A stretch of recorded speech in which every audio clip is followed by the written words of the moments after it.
para o mercado cripto, eu acredito que esse movimento que a Melius fez no Brasil, o movimento que a Strategy fez nos Estados Unidos, ou que o movimento que a Metaplanet fez no Japão, significa uma chancela institucional, significa um amadurecimento do mercado, pelo qual a gente sempre teve muito carinho, sempre contou muito bom, e muita gente apostou sua vida nisso. Significa que chegamos lá. O Bitcoin finalmente sendo cogitado como uma reserva séria para empresas e países inteiros. E significa que tem muita coisa boa por vir ainda. Significa que se há empresas no mundo inteiro entesourando o Bitcoin pela primeira vez, é razoável supor que há empresas por aí cogitando aceitá-lo como forma de pagamento pela primeira vez. Há muitas empresas por aí querendo desenvolver soluções em torno disso, soluções de custódia, soluções para facilitar as transações de Bitcoin. Então, se a demanda pelo Bitcoin na tesouraria está crescendo, é razoável supor que a demanda pelo Bitcoin em outras verticais, desde como colateral até como na função de derivativos, é razoável que a demanda pelo Bitcoin, nas suas mais variadas formas, nas suas mais variadas utilidades, está crescendo, e com isso ele puxa todo um exército de desenvolvimento que vai atender às empresas e pessoas que estão percorrendo esse caminho. Então, para o Bitcoin e a indústria cripto no geral, significa que estamos vencendo, estamos avançando, ganhando terreno, estamos no caminho certo, estávamos certos desde sempre. O Bitcoin ele tem uma tecnologia chamada de NGU,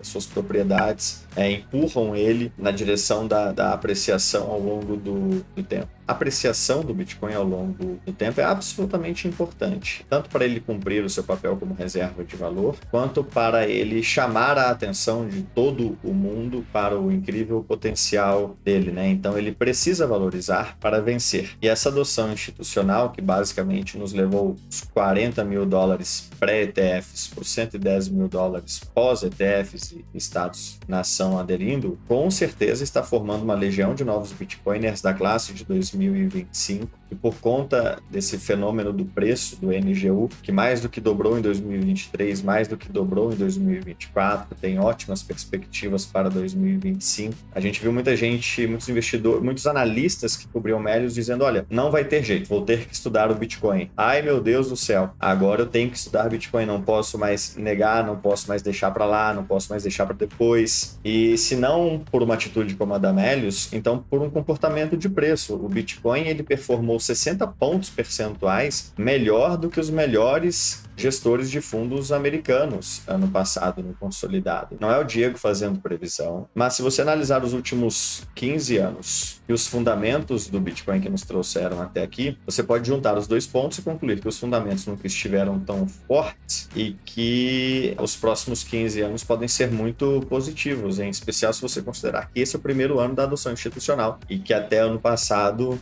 você tinha... Algumas pessoas brincavam que tinham medo de ser presas por comprar Bitcoin ou coisa assim. Hoje a Casa Branca quer ser uma superpotência do Bitcoin. Esse é o ano 1. Esse é um recomeço. Não tá tarde ainda. A corrida pelo ouro do Bitcoin ainda vai mais 15, 20 anos pela frente. Essa é a nossa principal tese. Eu não vejo como não ficar otimista com isso.